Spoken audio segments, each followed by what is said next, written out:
2. La bestia.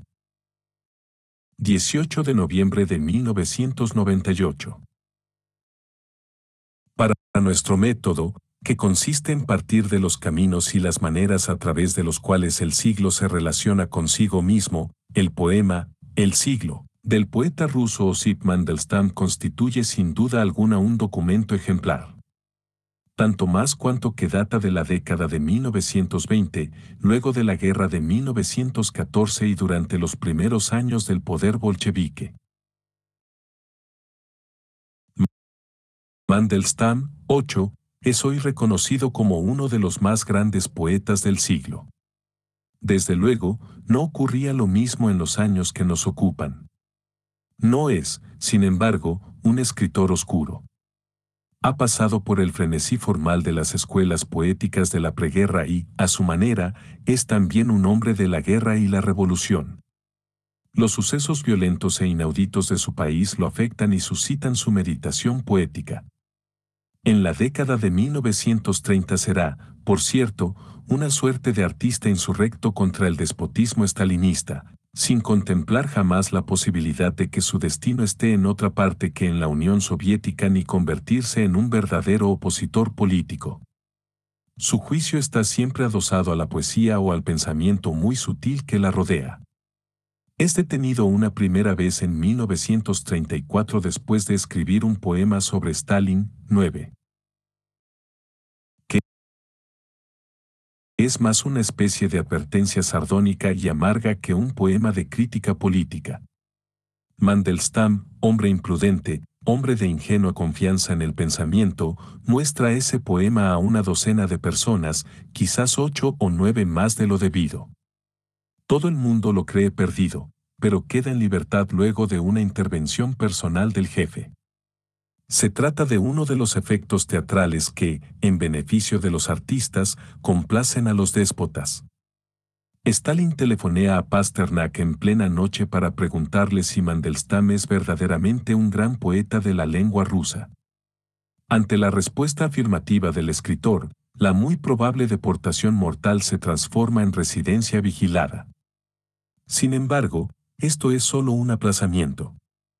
Mandelstam será víctima de las grandes purgas de 1937 y morirá en Asia Oriental, de camino a los campos. El poema que estudiamos es muy anterior, data de 1923, año en que reina una actividad intelectual intensa. 10. El devenir de la URSS está todavía en suspenso. Mandelstam tiene la conciencia poética de que algo fundamental está en juego en el acontecer caótico de su país. Trata de dilucidar para sí mismo el enigma de ese momento de incertidumbre y oscilación que lo inquieta. Leamos ante todo el poema entero. Lo presento en una nueva traducción, debida a los esfuerzos de Cecile Winter y yo mismo, pero muy tributaria de los intentos anteriores de Henry Avril, François Querel y Tatiana Roy. 1 siècle min, betemien, Kisaura. 2 planger les jutans tes prunels.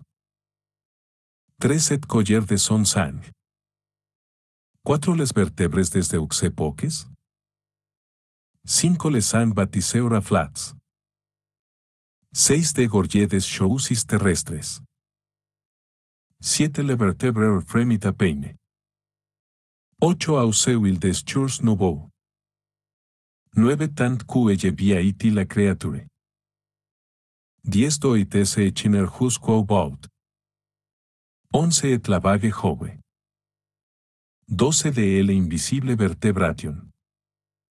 13 comme le tendré cartelige de un enfant.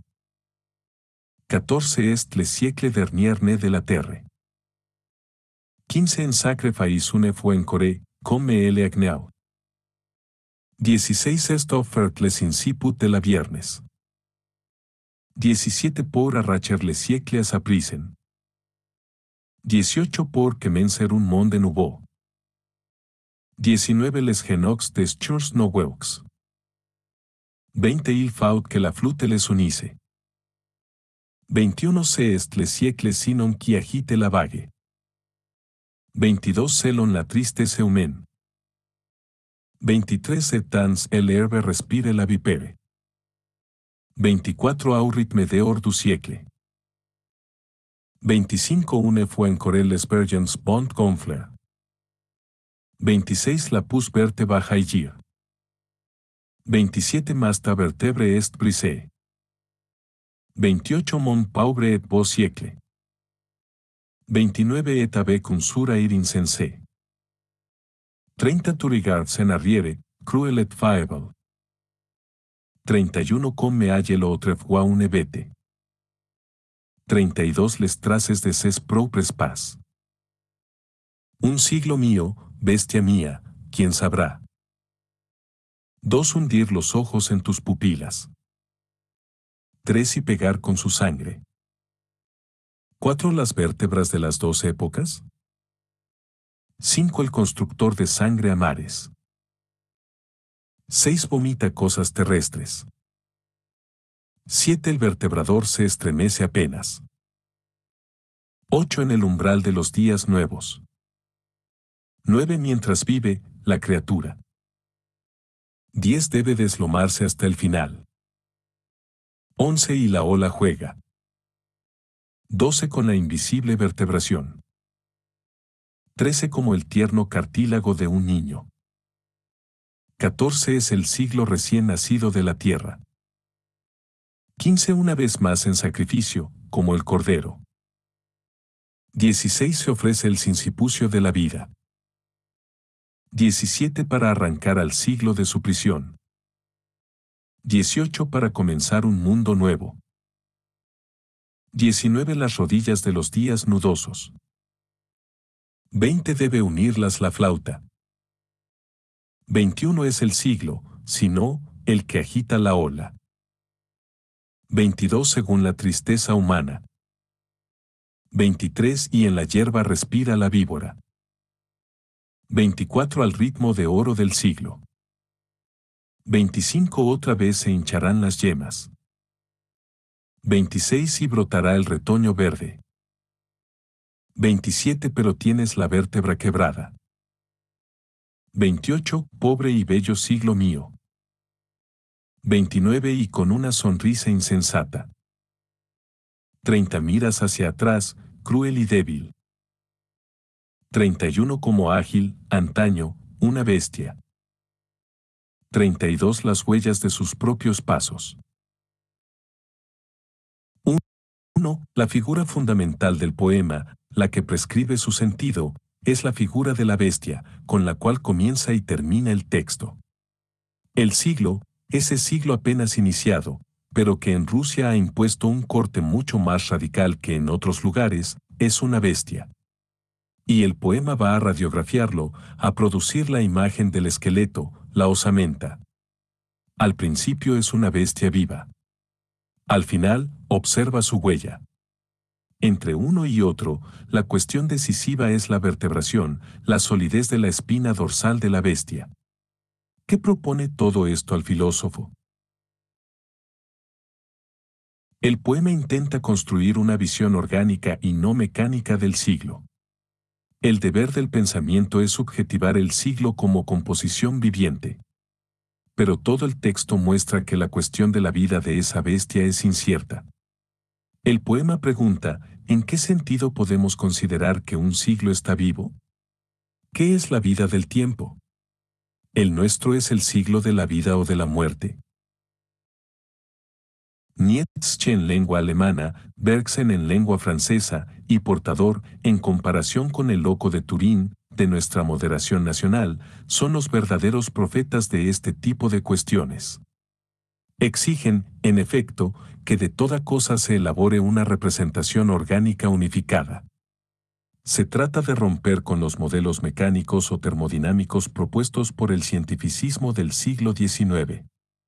El gran interrogante ontológico del siglo naciente XX es, ¿qué es la vida? El conocimiento debe convertirse en la intuición del valor orgánico de las cosas. Por eso la metáfora del conocimiento del siglo puede ser la tipología de una bestia. En cuanto a la cuestión normativa, se formula del siguiente modo, ¿qué es la verdadera vida? ¿Qué significa vivir verdaderamente, con una vida adecuada a la intensidad orgánica del vivir?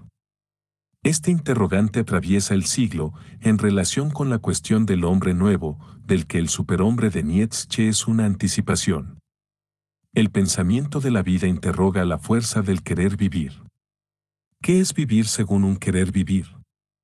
Y si se trata del siglo, ¿qué es este como organismo, como bestia, como poder osamentado y viviente? Pues copertenecemos a este siglo vital. Vivimos por fuerza una vida que es la suya. Como dice Mandelstam ya en el comienzo del poema, el siglo como bestia es, bestia mía. Esta identificación vital gobierna el movimiento del poema. Pasaremos de la mirada posada en la bestia a la mirada de la bestia. Del cara a cara con el siglo al hecho de que éste mira hacia atrás.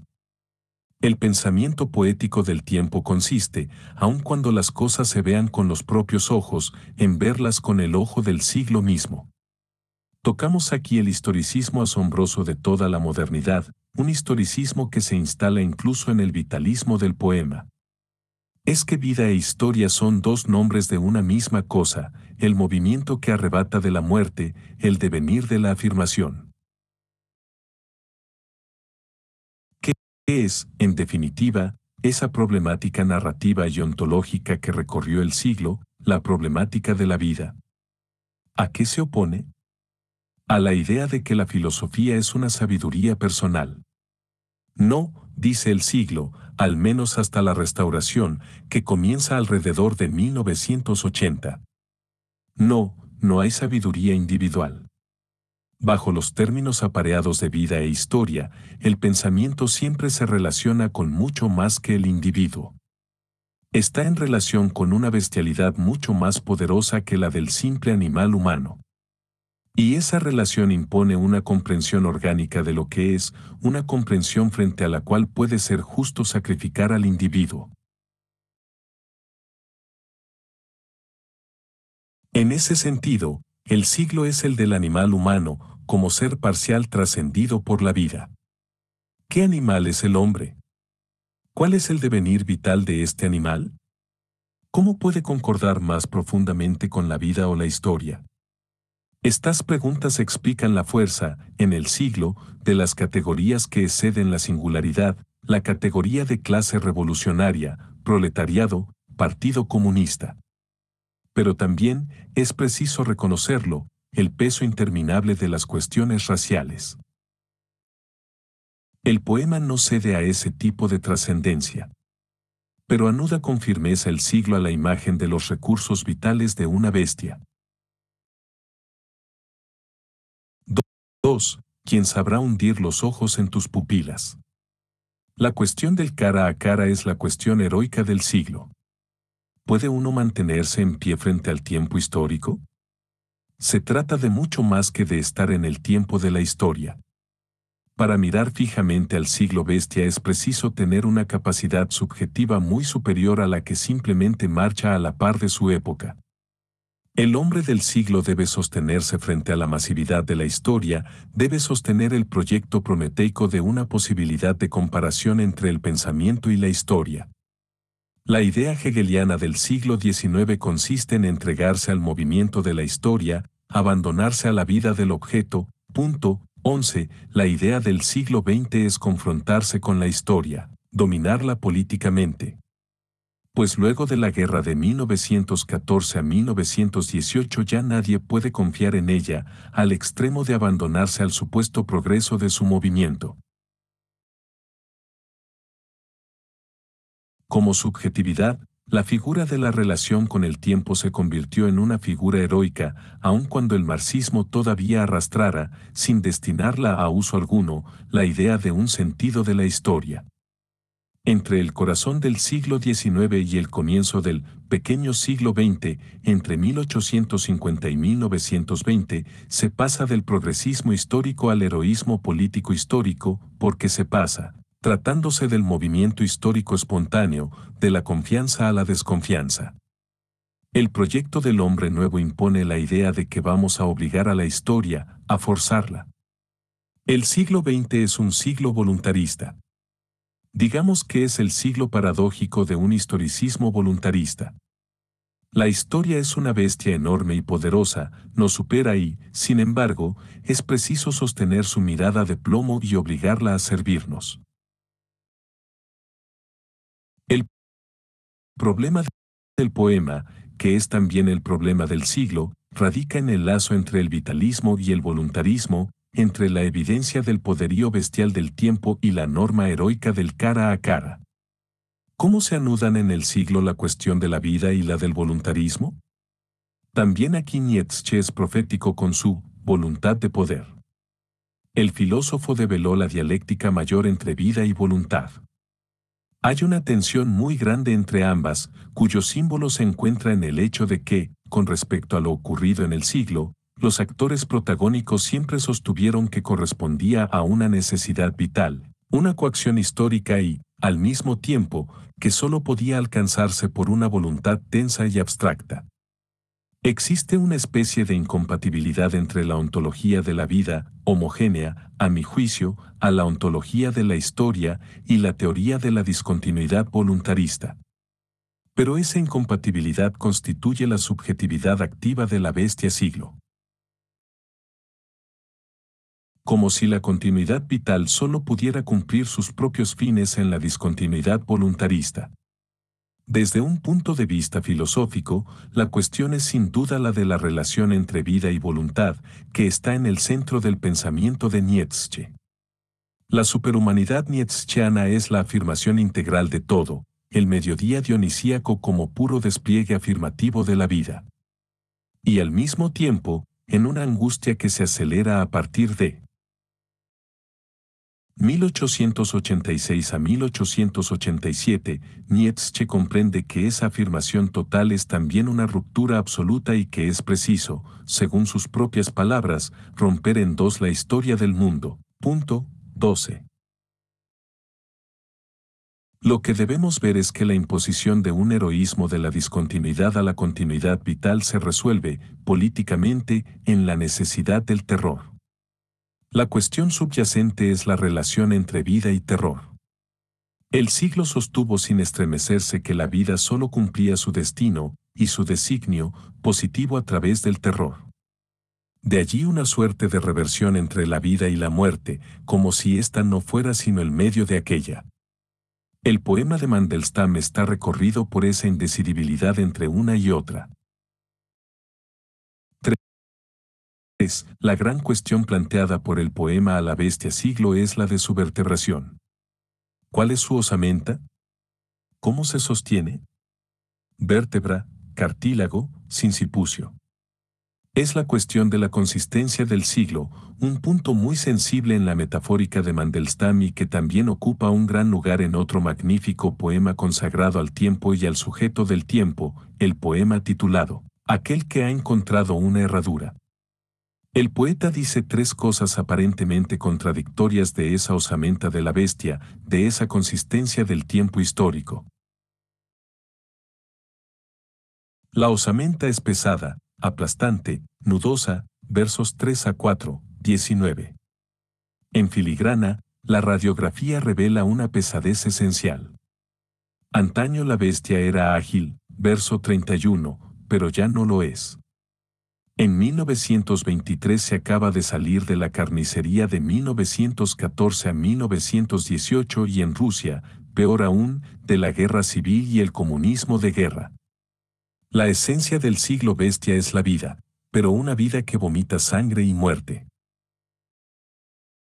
A la inversa, la osamenta es de una extrema fragilidad, versos 13 a 14, hay algo que aún no ha sedimentado, la bestia es infantil, naciente. Para terminar, esa vértebra ya está rota, verso 27. Aún antes de comenzar, el siglo tiene quebrada la espina dorsal. Entendamos estos enunciados contradictorios como una descripción subjetivada del siglo. Iniciado en la pesadez y la sangre, nos aplasta ya con su peso fúnebre. Sin embargo, está en su alborada y, por lo tanto, hay en él indeterminación, una promesa naciente y frágil. Pero algo está roto, es discontinuo e incapaz de sostenerse. El poema puede decir todo eso al mismo tiempo, nunca está obligado a dialectizar. Pues no se trata de un enunciado objetivo sino de un montaje mental cuyo nombre es siglo. De hecho, mucho más allá de Mandelstam, ese siglo estuvo obsesionado por su propio horror.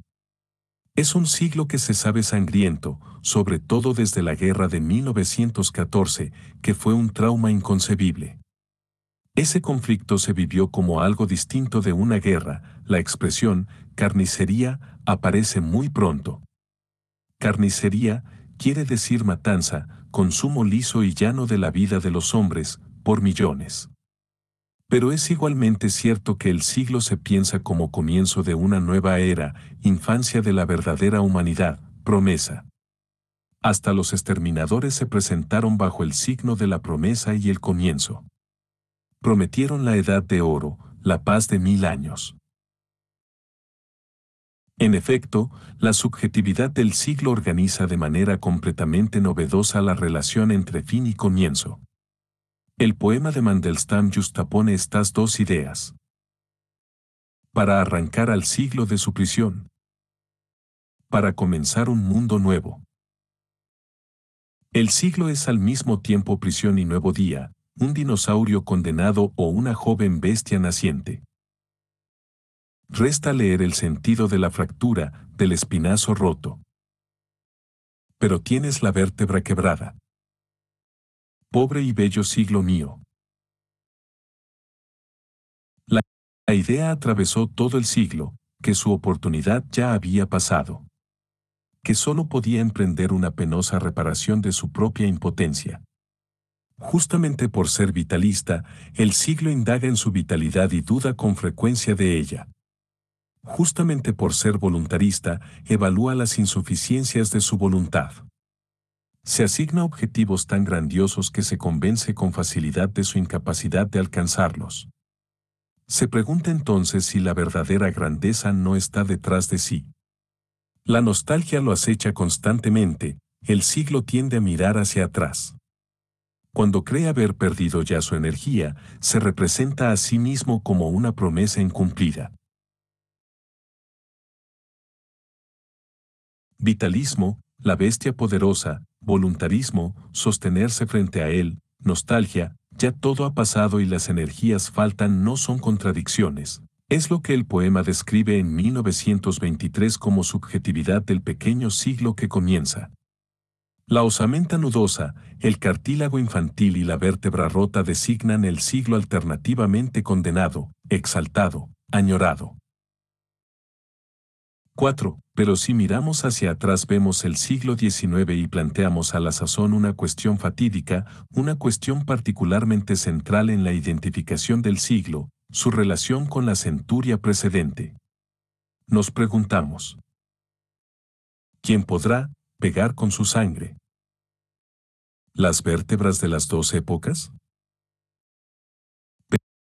Pegar con la sangre, la idea es clara, si tenemos en cuenta que la guerra y la masacre constituyen el límite entre ambos siglos. Pero ¿cuál es el verdadero sentido de esa relación? La cuestión es absolutamente fundamental en el siglo XX. Puede decirse que el sentido de este está fijado por la manera de pensar su vínculo con el siglo XIX. Ahora bien, hay ante todo dos vínculos posibles, ambos muy presentes en los enunciados referidos al siglo. La finalidad ideal. El siglo XX cumple las promesas del siglo XIX. El siglo XX realiza lo pensado por el siglo XIX. Por ejemplo, la revolución, soñada por los utopistas y los primeros marxistas. En términos lacanianos, esto puede decirse de dos maneras, o bien que el siglo XX es lo real de aquello cuyo imaginario fue el siglo XIX, o que es lo real de aquello de lo cual el siglo XIX fue lo simbólico, los elementos con los que hizo doctrina, lo que pensó y organizó. La discontinuidad negativa. El siglo XX renuncia a todo lo que el siglo XIX, edad de oro, prometía. El siglo XX es una pesadilla, la barbarie de una civilización hundida. En el primer caso, El punto clave es que uno se siente inclinado a aceptar cierto horror de lo real. Se ha dicho muchas veces que la barbarie del siglo XX se debía a que los actores, revolucionarios o fascistas, aceptaban el horror en nombre de la promesa, en nombre de los porvenires que cantan. Estoy convencido, a la inversa, de que lo que fascinó a los militantes fue lo real de ese siglo. Hay, de hecho, una exaltación de lo real hasta en su horror. Los actores no eran, por cierto, pánfilos manipulados por ilusiones. Imaginen la resistencia, la experiencia y hasta el desengaño que podía haber en un agente de la Tercera Internacional. Durante la Guerra Civil Española, cuando un delegado comunista ruso de las Brigadas Internacionales recibe de improviso la orden de regresar a Moscú, sabe muy bien que allí lo esperan el arresto y la ejecución. Sabe, desde los primeros momentos, que Stalin, a quien no le gusta que la gente experimente nada al margen de su control, se ha propuesto liquidar prácticamente a todos los veteranos de España. ¿Va a huir, defenderse, ofrecer resistencia? En absoluto. Los delegados que se encuentran en esas circunstancias se emborrachan a la noche y a la mañana siguiente emprenden la partida hacia Moscú. ¿Se nos dirá qué es el efecto de las ilusiones, las promesas y los mañanas que cantan? No, sucede que para ellos lo real entraña esa dimensión. Que el horror nunca es más que uno de sus aspectos y la muerte forma parte de él. Lacan vio con mucha claridad que la experiencia de lo real siempre es en parte experiencia del horror. La verdadera cuestión no pasa en modo alguno por lo imaginario, sino por saber qué cosa hace a las veces de real en esas experimentaciones radicales. Con seguridad no, en todo caso, la promesa de días mejores. Por lo demás, estoy convencido de que los resortes subjetivos de la acción, del coraje y hasta de la resignación siempre están en presente. ¿Acaso alguien hizo alguna vez algo en nombre de un futuro indeterminado? 5. La importancia de la tercera estrofa radica en otorgar un papel decisivo al poema y al poeta. En sustancia, se nos dice que si queremos comenzar un mundo nuevo, es menester que, la flauta, el arte, junte las rodillas de los días, unifique el cuerpo del tiempo. Encontramos aquí otro tema obsesionante del siglo. ¿Cuál es la función del arte? ¿Qué medida común hay entre este y el siglo? La cuestión, como saben, ya acosa al siglo XIX, y es la resultante de una tensión entre el historicismo y la absolutidad estética. Durante toda una parte del siglo XIX tiene vigencia la función del poeta guía, cuando el absoluto del arte orienta a los pueblos en el tiempo. Hugo es su arquetipo francés y Whitman lo es en Estados Unidos. Hay una figura de vanguardia en sentido estricto, el que camina adelante, una figura ligada al despertar de los pueblos, el progreso, la liberación, el despuntar de las energías. Pero ya obsoleta a fines del siglo XIX, la imagen del poeta guía queda invalidada por completo en la centuria siguiente. En la estirpe de Mallarmé, el siglo XX funda otra figura, la del poeta como excepción secreta actuante, preservación del pensamiento perdido. El poeta es el protector, en la lengua, de una apertura olvidada, es, como dice Heidegger, el custodio de lo abierto. 13. El poeta, ignorado, monta guardia contra el extravío. Persistimos, desde luego, en la obsesión por lo real, porque el poeta garantiza que la lengua conserve el poder de nombrarlo. Tal es su acción restringida, que sigue siendo una función muy elevada. En nuestra tercera estrofa se ve con claridad que el arte, en el siglo, tiene el papel de unir. No se trata de una unidad masiva sino de una fraternidad íntima, una mano que se une a otra, una rodilla que toca a otra. De lograr su cometido, el arte nos preservará de tres dramas. El de la pesadez y el encierro. Es el principio de libertad del poema, único que puede sacar al siglo de su prisión, que es el propio siglo. El poema tiene el poder de arrancar al siglo del siglo. El de la pasividad, de la tristeza humana. Sin la unidad prescripta por el poema, la ola de la tristeza nos hace tambalear. Hay, entonces, un principio de alegría del poema, un principio activo. El de la traición, la herida al acecho, el veneno. De acuerdo con la fórmula de la serpiente, tan trabajada por Valéry, 14, el siglo también es la tentación del pecado absoluto, consistente en abandonarse sin resistencia a lo real del tiempo. Ritmo de oro, quiere decir, sentirse tentado por el siglo mismo, por su cadencia, y por lo tanto aceptar sin mediación la violencia, la pasión de lo real, la pasión du réel. 15. Contra todo esto solo tenemos la flauta del arte. Se trata sin duda del principio de coraje de toda empresa de pensamiento, ser de su tiempo, mediante una manera inaudita de no serlo. Para hablar como Nietzsche, tener el coraje de ser intempestivo. Todo verdadero poema es una consideración intempestiva. En el fondo, ya en 1923 Mandelstam nos dice que con respecto a las violencias del siglo, y sin retirarse, el poema se instala en la espera. En efecto, no está consagrado al tiempo, ni es promesa de futuro, ni pura nostalgia. El poema se mantiene en la espera como tal y crea una subjetividad de la espera como acogida. Puede decir que, sí, la primavera volverá y brotará el retoño verde, pero que, con un siglo roto sobre las rodillas, seguimos intentando resistir la ola de la tristeza humana. Este siglo ha sido el de una poética de la espera, una poética del umbral. Aunque éste no se franquee, su mantenimiento habrá de significar el poder del poema. Querría terminar esta clase mostrando tres puntuaciones muy diferentes de ese motivo, André Breton, Heidegger e Yves Van Effoy. A. André Breton, L. Amour FO 1937. En el siglo, 1937 no es poca cosa.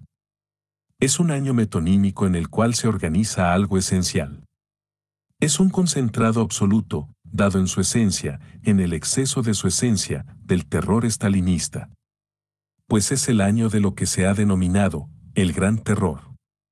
Las cosas comienzan a ir mal en la Guerra Civil Española, que es una miniatura interna del siglo entero, pues en ella están presentes todos los actores, comunistas, fascistas, obreros internacionalistas, campesinos insurrectos, mercenarios, tropas coloniales, estados fascistas, democracias, etc. Es el año del ingreso irreversible de la Alemania nazi en la preparación de la guerra total. Y también del gran punto de inflexión en China. Y en Francia, en 1937, ya es evidente que el Frente Popular ha fracasado. No olvidemos que los diputados de 1937 son los mismos que, 2 años después, votarán el otorgamiento de plenos poderes a Pétain. Y después de todo, también es el año de mi nacimiento. ¿Qué nos cuenta André Breton en 1937? Una variante fuerte de la poética de la espera, que es la del vigía. Presentemos el comienzo del capítulo 3 de L. Amour Fou. En la aurora del descubrimiento, desde el instante en que los primeros navegantes tuvieron a la vista una nueva tierra hasta aquel en que pusieron pie en la orilla, desde el instante en que tal o cual científico pudo convencerse de que acababa de ser testigo de un fenómeno antes desconocido hasta aquel en que comenzó a apreciar el alcance de su observación, abolida toda sensación de duración en la embriaguez de la suerte, un muy fino pincel de fuego revela o completa como nada el sentido de la vida.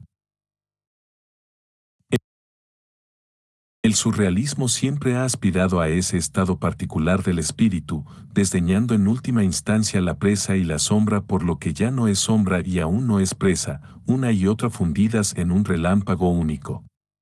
Se trata de no dejar que, tras nuestros pasos, los caminos del deseo se llenen de maleza. Nada protege menos, en el arte, en las ciencias, que esa voluntad de aplicaciones, de botín, de acopio. Maldito todo cautiverio, sea a las órdenes de la utilidad universal o en los jardines de piedras preciosas de Moctezuma. Ni siquiera hoy espero nada sino de mi mera disponibilidad, de esa sed de vagabundear al encuentro de todo, que me asegura mantenerme en comunicación misteriosa con los otros seres disponibles, como si estuviéramos destinados a reunirnos de improviso. Me gustaría que mi vida no dejara tras de sí otro murmullo que el de una canción de centinela, una canción para engañar la espera. Con prescindencia de lo que pase o no pase, lo magnífico es la espera. El centinela es una de las grandes figuras artísticas del siglo. Permite que solo exista la intensidad del acecho y es, por lo tanto, aquel para quien la sombra y la presa se confunden en el relámpago único. La tesis del acecho o la espera es que solo podemos preservar lo real si somos indiferentes a lo que ocurre o no ocurre.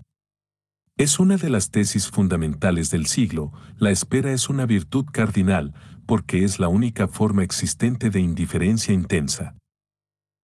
B. Heidegger. Cito un extracto de El homme habite en Poete, 1951, incluido en Essayes Conferences, París, Gallimard, 1980, con traducción de André Preau emoticono cara triste 16. La frase, el hombre habita en cuanto, construye, baut, ha recibido ahora su sentido propio.